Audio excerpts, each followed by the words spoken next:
Many of you have requested a video about AWS EKS or Elastic Kubernetes Service, so that's what we'll be covering in this video. We'll go through what is EKS, how to use it, and the actual demo of creating a Kubernetes cluster with EKS the easy way. For a quick overview, AWS is one of the most popular cloud platforms which has tons of services for different use cases. And EKS, Elastic Kubernetes Service, is just one of those many services. So what is EKS? It is a managed Kubernetes cluster, meaning AWS will manage the master nodes for you. It will create the master nodes, install all the necessary applications on them like container runtime, Kubernetes master processes. It will take care of scaling it when needed, doing backups on that, etc. So if you have a small team of people, then usually it's a good idea to let the platform do this maintenance for you so you can focus on deploying your applications in Kubernetes without worrying about whether master nodes are properly backed up, etc. This means you only create and worry about the worker nodes. So let's see how you can use EKS. Suppose you and your team have a small project which you want to run in Kubernetes, and you want to do that with EKS. In order to create the cluster with EKS, there are following steps involved. Before you even create a cluster, you need to do some setup or preparation. First of all, obviously, you need to create an AWS account. There is a free tier for 1 year when you're a new user, so you can take advantage of that. Then you have to create or have a VPC. It's basically your virtual private space in AWS, basically a space where you do your own stuff. It doesn't interfere with other AWS users in the cloud. That's basically what VPC is.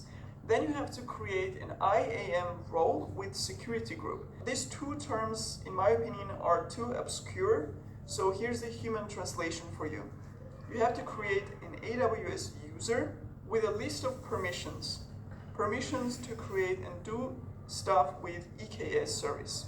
Once you have these things set up, now you can go and create the control plane of the cluster, meaning the master nodes. You create the cluster with the AWS role or this IAM role, which obviously has to have a permission to create and configure the EKS cluster. Here just choose some basic information like name of the cluster, which Kubernetes version you want, which region your cluster should run in, and so on. You set some security for your cluster, and note that you can do this setup or creating the cluster process. You can do that either using AWS UI or Management Console or AWS command line. The next step, once you have the control plane, once AWS creates all these master nodes, you have to create worker nodes and connect that to a cluster. On AWS, these worker nodes will be some EC2 instances with certain CPU, RAM, and storage resources. So how do we create worker nodes and add them to the cluster? We create them as node group or group of nodes and not as separate EC2 instances. When you create a node group, you choose the cluster it will attach to or join to. You define also security group for that. You select the instance type.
Of EC2 instances, so basically you choose which resources your EC2 instances should have, and with node group you also have auto scaling, which is pretty cool because based on your needs, or based on the cluster needs, depending on how much load the cluster has, new worker nodes will automatically be added or removed in the cluster. So for that, you define maximum and minimum number of nodes. So maximum number of nodes it should scale up to, and minimum number of nodes it should scale down to. And you have some other configuration as well. And once you now hit command line tool. So in this step, you basically configure kubectl to talk to the remote cluster. Now, at this point, as I have listed all the stuff that you have to do in order to create a cluster, you may be thinking that's a lot of effort for just create as possible. And you're right, I think it's relatively complex compared to other managed Kubernetes services like Linode's Kubernetes Engine or DigitalOcean's Kubernetes service. But AWS is, of course, very powerful, and that increases the complexity. Without having to do this technology much easier, then I like to put its cluster in the background for you. Different values. So the first step is to install EKS control so that we can create a cluster using that tool. First, install.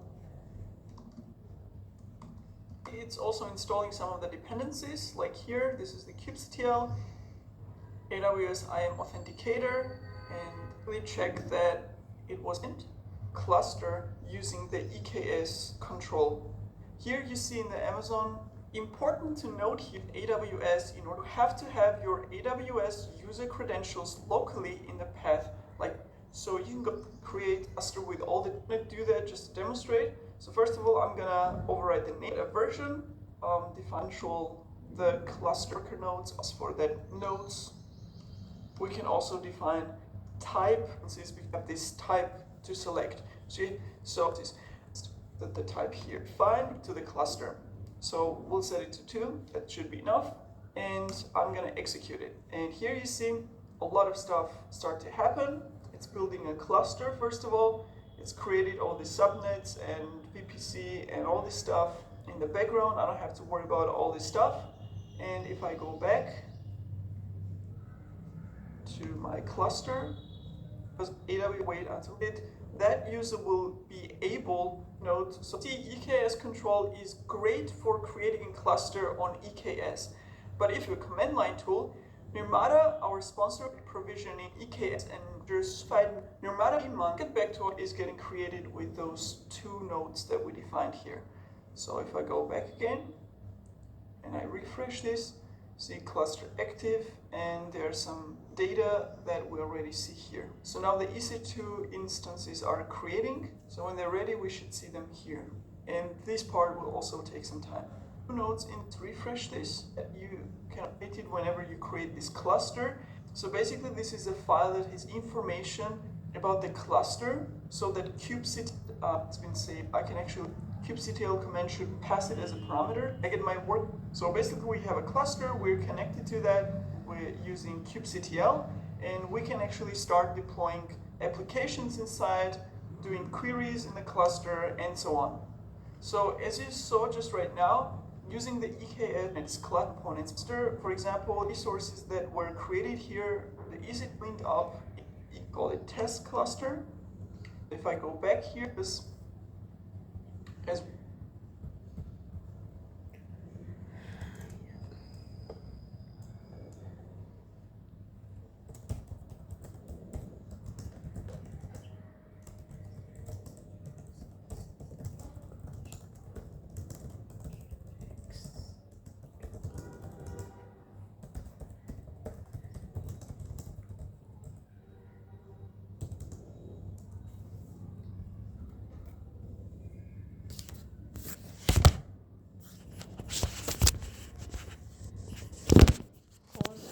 management in Azure. So we can divide it into 4 things. The first thing would be the governance part of it. So in order to understand to cost optimize, you have to know how much you're spending. So for that, we can look at the cost dashboard, which is in the cost management section of Azure. And there you can identify which resources are the costliest, which are not costly, what all resources is present in your resource group, what is the cost of every resource group, which is the costliest resource group, and yeah, that. And after that you can create a budget, monthly budget, plus create alerts for the budget, so 50% or 70 or 90% alerts, so that when it reaches a threshold you will be alerted and you can then check your usage.